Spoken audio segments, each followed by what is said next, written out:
안녕하세요. 저는 서울에 살고 있는 만 65세 단독가구입니다. 현재 살고 있는 아파트와 국민연금이 소득의 전부인데 지난 6월 기초연금을 신청했다가 탈락했어요. 구청에 물어보니까 작년에 공시가격이 많이 올라서 어쩔 수 없다고 하더라고요. 요즘 집값 엄청나게 떨어졌는데 도무지 무슨 얘기인지 모르겠네요. 그런데 알베르토 쌤, 궁금한 것이 있어요. 요즘 민주당에서 소득하위 70%는 내년부터 기초연금 40만 원으로 올려준다고 하고 나머지 30%는 나중에 병합해서 논의한다고 하던데 아무래도 옛날에 박근혜 대통령처럼 노인 전체에게 20만 원씩 다 준다고 했다가 당선된 다음 70%만 준 것처럼 하려는 것 같은데 기초연금을 올리지 말고 전체 지급을 먼저 추진하고 나서 소득하위 70%에 대한 논의를 시작해야 하는 것 아닌가요? 이러다가 예산 부족하다고 30%는 또 안 주면 기초연금 못 받는 노인들 2번 죽이는 것 아닌가요?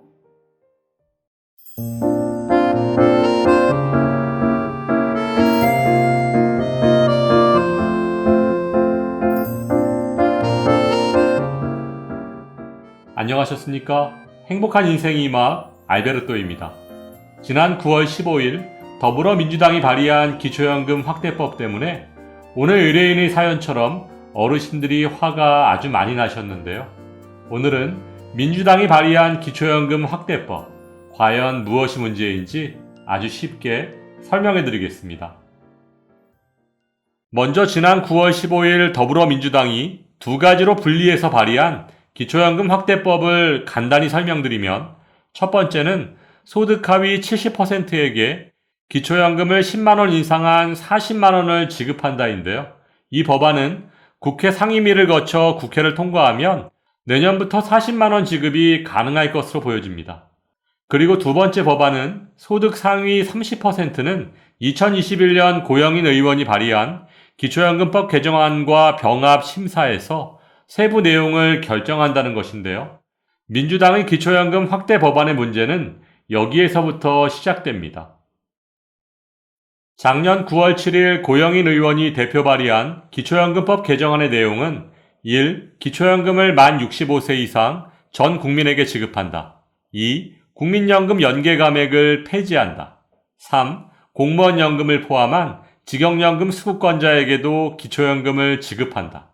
단, 직영연금 수령액에 따라 일정 부분 감액할 수 있다. 4. 부부감액, 소득 역전 방지 감액 등 기초연금 감액 규정을 폐지한다. 이렇게 크게 네 가지로 나눌 수 있는데요.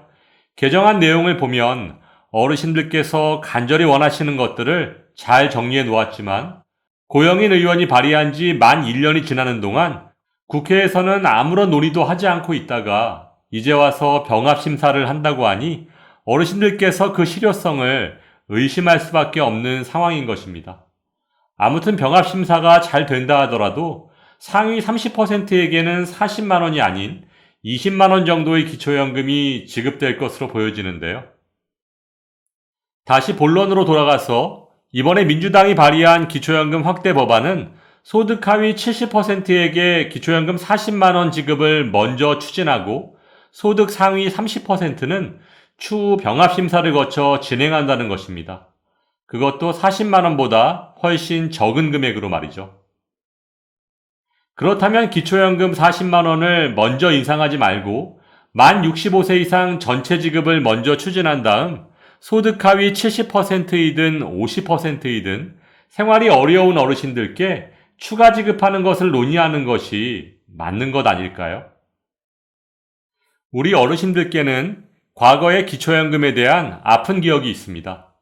2014년 당시 박근혜 대통령 후보가 기초연금 만 65세 이상 전체 지급이라는 선거 공약으로 대통령에 당선되었지만 취임 후 예산 부족을 이유로 소득 하위 70%에게만 20만 원 지급하는 것으로 말을 바꿨고 국민연금 연계 감액, 부부 감액, 그리고 소득 역전 방지 감액까지 만들어서 기초연금을 또 깎았습니다. 따라서 이번에 민주당의 기초연금 확대 법안도 이재명 대표의 사법 리스크와 2024년 총선이라는 큰 파도를 넘고 나면 또 어떻게 바뀔지 알 수 없는 것 아닐까요? 따라서 더불어민주당은 기초연금 40만원 인상이라는 포퓰리즘을 앞세워 눈앞의 문제 해결만을 고집할 것이 아니라 어르신들이 정말로 원하는 기초연금 정책이 무엇인지부터 정확히 파악해야 할 것입니다. 사실 기초연금은 최대 얼마를 주느냐가 문제가 아닙니다. 2022년 현재 30만 명이 넘는 어르신들이 국민연금을 46만 1250원 초과해서 받는다고 감액당하고 있고, 부부라고 무조건 20% 감액당하고, 거기에 소득이 일정 금액 이상이라고 또 감액당하고, 아무리 40만 원으로 올라도 이렇게 기초연금 감액 삼총사에 걸리면 받을 수 있는 최소 금액은 40만 원의 10%인 4만 원밖에 되지 않는다는 것이 더 큰 문제 아닐까요? 따라서 기초연금을 40만 원으로 10만 원 올려준다고 하면서 정치적으로 어르신들을 현혹시킬 것이 아니라 현재의 30만 원이라도 이것저것 깎지 말고 온전히 만 65세 이상 어르신 전체가 받을 수 있도록 하는 법안을 우선적으로 발의해야 할 것입니다. 그렇다면 기초연금 40만 원 지급을 공약으로 집권한 정부 여당은 현재 무엇을 하고 있는 걸까요? 현재 대통령실과 여당인 국민의힘의 입장은 이번 민주당의 기초연금 확대 법안을 반쪽짜리 논의라고 반대하면서 내년 10월까지 국민연금을 포함한 전체적인 연금개혁안을 마련해서 윤석열 대통령의 임기 내에 단계적으로 인상하겠다는 원칙적 주장만 하고 있습니다. 어르신들의 대부분이 원하시는 기초연금의 지급 연령과 지급 금액을 조절해서라도 전체가 공평하게 받을 수 있는 보편적 복지를 먼저 추진하고 난 다음 어려운 분들을 좀 더 두텁게 지원할 수 있는 연금 개혁안을 단계적으로 추진하면 안 되는 걸까요?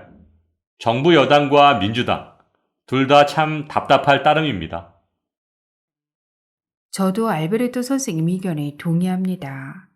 조금 늦게 조금 덜 받더라도 열심히 살아온 노인 전체가 공평하게 기초연금을 받을 수 있는 법안이 우선적으로 처리되었으면 좋겠습니다. 오늘도 친절하고 정확한 정보 감사드립니다. 기초연금 40만원 시대. 정치적 사심 없이 어르신들께 정말로 도움이 될 수 있는 기초연금 확대 법안이 될 수 있기를 바라면서 오늘도 알베르토가 어르신들의 행복한 인생 2막을 응원하겠습니다. 행복한 하루 되세요. 좋아요, 구독, 그리고 알림과 공유는 좋은 콘텐츠를 만드는 힘이 됩니다.